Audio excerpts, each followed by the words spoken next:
नमस्कार। मंगलवार का दिन, शाम का समय, और आज की चर्चा हम शुरू करेंगे हमारे यहाँ डोमेस्टिक मार्केट से, जहाँ पे बुल्स और बियर्स के बीच में एक लगातार लड़ाई चल रही है। कभी इस बाजार में तेजड़िया हावी हो जाते हैं तो कभी मंदड़िया हावी हो जाते हैं। बेसिकली इस जो सारी रस्साकसी का कारण है, इस सारी वोलेटिलिटी का कारण है यूएस इलेक्शंस। क्योंकि अगर हम लॉन्ग टर्म में देख रहे हैं तो दिवाली से पहले एक बियरिश माहौल था, दिवाली के दिन उस मूड को चेंज कर दिया एक बुलिश माहौल में, और मंगलवार को फिर मार्केट ने एक डाउनसाइड दिया। 400 पॉइंट्स का एक डाउनसाइड दिखाया था बाजार ने, और उसके बाद आज फिर बाजार डाउनसाइड खुले थे। लगभग 200 पॉइंट निफ्टी माइनस थी, और उसके बाद में बाजार ने रिकवर होते होते लगभग 200 पॉइंट के तेजी के साथ बाजार बंद हुए, निफ्टी बंद हुई है। इस सारी वोलेटिलिटी का कारण अगर हम समझेंगे तो उसका कारण है यूएस इलेक्शंस। बेसिकली अगर दुनिया के दरोगा और फाइनेंशियल सुपर पावर का चुनाव अगर होना है तो ऑब्वियसली पूरी दुनिया में ब्लड प्रेशर ऊपर नीचे होना स्वाभाविक है। यूएस में आज इलेक्शन डे है। नॉर्मली यूएस में सारे स्टेट्स में अर्ली वोटिंग स्टार्ट हो जाती है। इसका मतलब ये होता है कि आज से पहले ही काफी लोगों ने अपने वोट डाल दिए हैं,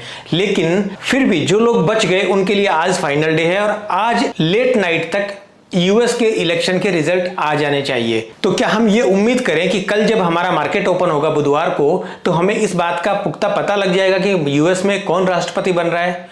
थियोरेटिकली तो सही बात है, पता लग जाना चाहिए, लेकिन जिस हिसाब के डेटा आ रहे हैं और जिस हिसाब की क्लोज कॉन्टेस्ट चल रहा है कमला हैरिसन और डोनाल्ड ट्रंप के बीच में, मतलब रिपब्लिकन्स और डेमोक्रेट्स के बीच में, तो ये बात पक्का है कि इतना आसानी से रिजल्ट्स नहीं मिलने वाले हैं।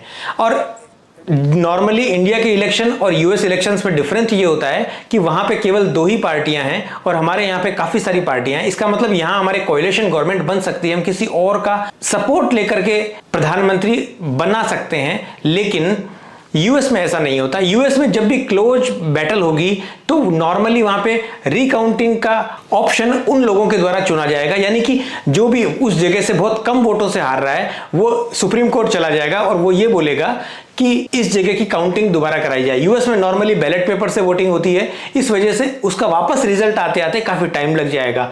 तो नॉर्मली अगर हम देखेंगे तो कल हमारे को चुनाव की रिजल्ट आना मुश्किल लगता है, और हो सकता है नॉर्मली पीछे की जब हिस्ट्री अगर हम देखेंगे तो पता लगता है कि नॉर्मली इस रिजल्ट का ऐसी केसेस में जहां पे रीवोटिंग और रिकाउंटिंग के लिए अगर सुप्रीम कोर्ट पहुंच जाते हैं कंटेस्टेंट, तो उनका रिजल्ट आने में 1-1.5 महीने का टाइम भी लग जाता है। तो इसीलिए हम तुरंत यूएस इलेक्शन के रिजल्ट आने की उम्मीद नहीं कर सकते।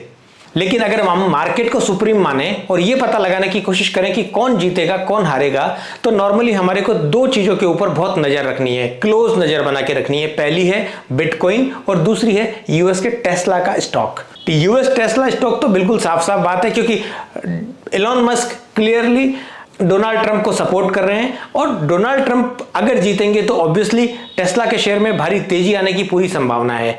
और उसी बात को बोलते हैं कि जैसे हमारे यहां पर बीजेपी के आने से 2013 के बाद से जो अडानी के शेयर्स में तेजी देखने को हमें मिली थी, उसी प्रकार की तेजी टेस्ला के शेयर में भी देखने को मिल सकती है। लेकिन यह बात एक कयास है, आएगी या नहीं आएगी कोई नहीं जानता, क्योंकि अडानी के शेयर्स की market capitalisation at the starting of the BJP tenure in 2013 was very low, और टेस्ला आज भी एक बहुत बड़ा मार्केट कैपिटलाइजेशन का स्टॉक है। इसलिए हम ये उम्मीद टेस्ला से नहीं कर सकते कि वो इस जगह से 10 टाइम्स हो जाएगा, लेकिन फिर भी मार्केट में जानकारों के द्वारा ये कयास लगाए जा रहे हैं। दूसरा है बिटकॉइन। बेसिकली ये बोला जा रहा है कि ट्रंप की नीतियां जो हैं, डोनाल्ड ट्रंप जो है मार्केट यानी इकोनॉमिक एक्टिविटीज के सपोर्टर हैं, क्योंकि वो खुद भी एक बिजनेसमैन है। इसलिए पूरी दुनिया में एक रिस्क ऑन ट्रेड स्टार्ट हो जाएगी, और रिस्क ऑन ट्रेड का मतलब होता है पूरी दुनिया के लोग ज्यादा से ज्यादा रिस्कियर एसेट्स में पैसा लगाएंगे, इमर्जिंग मार्केट्स में पैसा लगाएंगे, और सबसे ज्यादा रिस्कियर एसेट्स है बिटकॉइन। तो बिटकॉइन का भाव अगर बढ़ता है तो ये क्लियरली इंडिकेशन होगा कि ट्रंप पावर में आ रहे हैं, और अगर ऐसा नहीं होता है तो दुनिया भर में मनी सेफ हेवन में जाएगी। इसका मतलब है गोल्ड की रेट बढ़ेगी और पैसा बाकी सारी रिस्की एसेट्स से निकल के यूएस ट्रेजरी में जाएगा। प्रीशियस मेटल्स की रेट बढ़ेगी, गोल्ड सिल्वर की रेट बढ़ेगी, ऐसा उम्मीद जताई जा रही है। तो बहुत लंबा टाइम नहीं है, हम इस बारे में कयास लगाने के बजाय हम सिर्फ ये समझने की कोशिश करेंगे यूएस का विक्स जो है शिकागो बोर्ड ऑफ एक्सचेंज के ऊपर जो विक्स यूएस में ट्रेड होता है उस विक्स के ऊपर हमें नजर बना के रखनी है, क्योंकि अगर हम इंडियन मार्केट में भी देखेंगे तो इंडियन मार्केट का विक्स पिछले काफी टाइम से वो धीरे धीरे धीरे बढ़ता बढ़ता लगभग 18 के लेवल के ऊपर आ चुका है।